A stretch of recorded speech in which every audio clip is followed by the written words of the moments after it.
Hello everyone, welcome back in my class of CIS3158 Mobile Applications and Game Development. We are in week number 1 and this is part 2 of week 1 lecture. The focus of this session is on this development of JavaScript application, and we are intended to use Ember framework for the development of JavaScript application. In the next slide, I have presented aim and objectives for the session. The aim is development of JavaScript application using Ember framework. I already explained this in part number 1. And in order to achieve this aim, 4 objectives are framed. So this objective we completed in week number 1, part number 1. This one we completed in part number 1. Objective 3 we achieved in part number 1, and objective 4 we achieved in part number 1. So all in all, first 4 objectives we completed in part number 1 of week 1. The focus of this session is on exploring core concepts of Ember. So we will discuss this in part 2 of week 1. And objective 6, we will achieve this objective in the tutorial session, that is on Friday. You will work on application development and where you will use Ember framework. In order to explain more on objective 5, that is to achieve objective 5, I have given the name of core concepts of Ember.js in the next slide. So here I have enlisted the name of core concepts of Ember framework. So all in all, there are 4 core concepts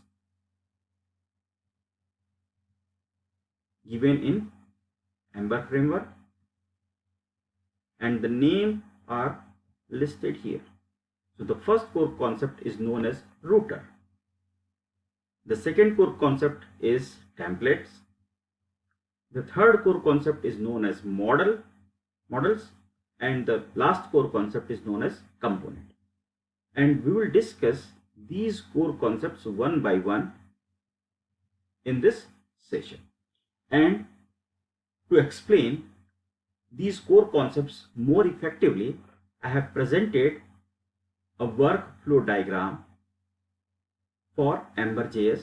So the purpose of presenting the workflow diagram is there is an application, and the application is developed using JavaScript.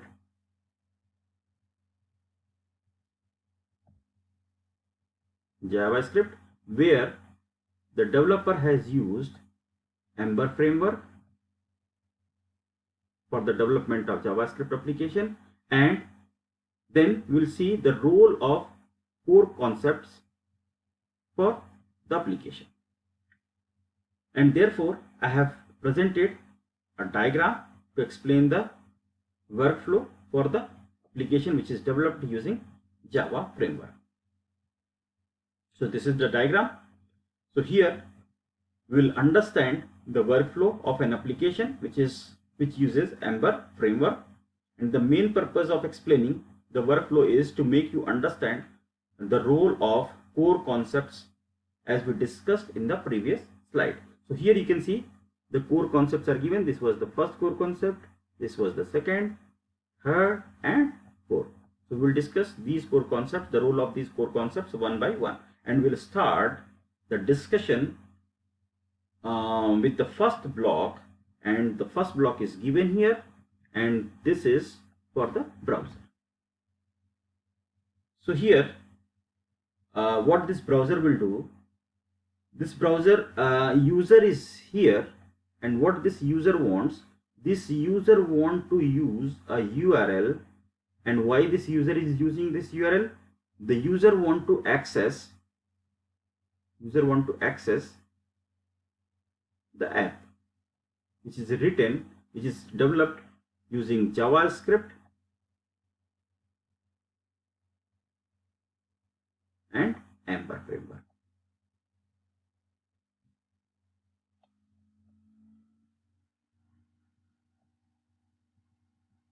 So this is what user want to do. And when user will enter the URL in this browser will, what browser will do? User will enter the URL to load the app. So what this browser will do? This browser will reach to router. Reach to this router. And now at this stage, the role of, at this stage, the role of Ember will start. So what this router will do? This router will map the request for the app to, it will map the URL to the root handler. So it will send the request to the root handler. And it will perform, this router will perform some task, some action router will perform, and the actions are: number one, it will load data. Number two is it will displaying templates, that is user interface. Then it will setting up, it will perform another task, which is setting up an application state.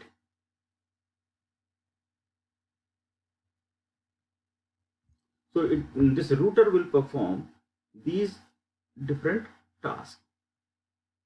In addition to these two, it will map the request to the root handler. Then user sends the request through URL, load the app, then request reaches to this point, that is core concept 1. Then this router will map the URL to the root handler, that is this here, root handler block. Now what this root handler will do? Root handler will perform various actions. Some of the actions are, for example, it will provide the template. So root handler, when the request will come from router to root handler, it will immediately provides the template, that is render the template to the router. B, second action it will perform is it will defines the model that will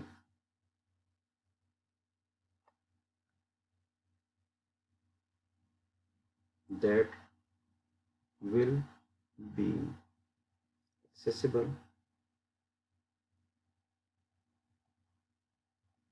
to the template. So model, it will first provides the template, then it will defines the model to be accessible to the template.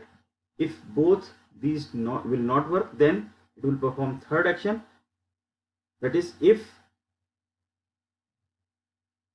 there is no permission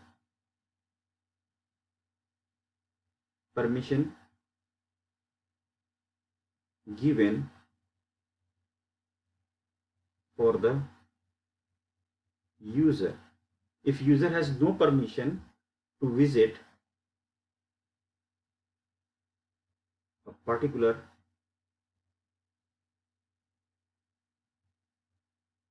part of the app, then what will do? What this router will do? Router will redirect. Router will redirect to a new route. So these three actions will be performed by the root handler. So first the root handler will provide the template, then it will define the model for the template.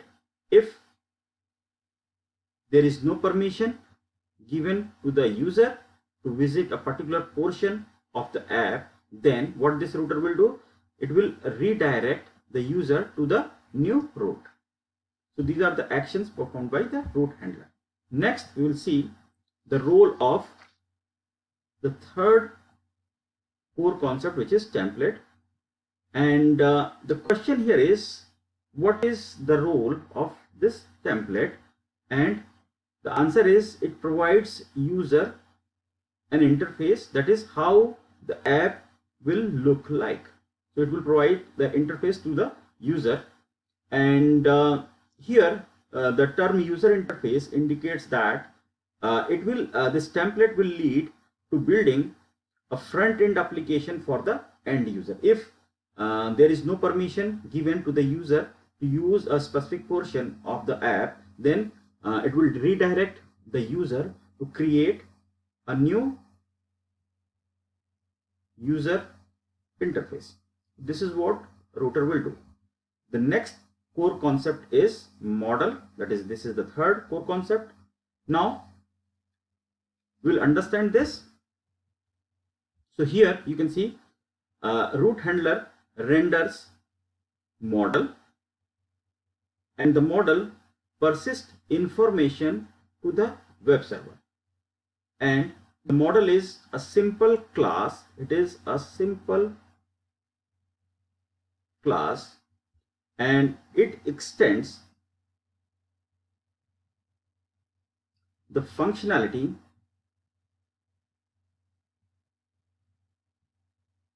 of Ember data.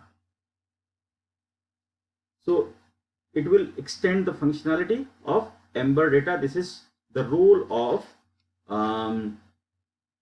this core concept.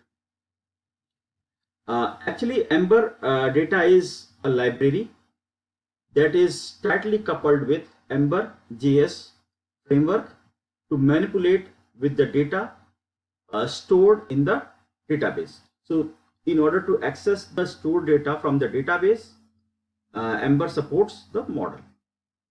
The last component core concept is the component. This is the last core concept, and we'll discuss this. The component controls the user interface behavior. It controls the user interface behavior, and controlling the user interface behavior includes two things. Number one is, I will write here, number one is a template which is written in JavaScript. So component controls the user interface behavior, and in order to control the user interface behavior, it provides a template which is written in JavaScript. And second action the components provides is it provides a source file which is written in JavaScript. So it provides a template and it provides a source file, and both are written in JavaScript to control the user interface behavior. So this is all about the core concepts. So all in all, there are four core concepts given in Ember framework. This is the first one, this is the second one, and this is third one, and this is fourth one. In the next session, I will explain about the tutorial, and then you will start working on the tutorial exercise for week number 1. Thank you very much.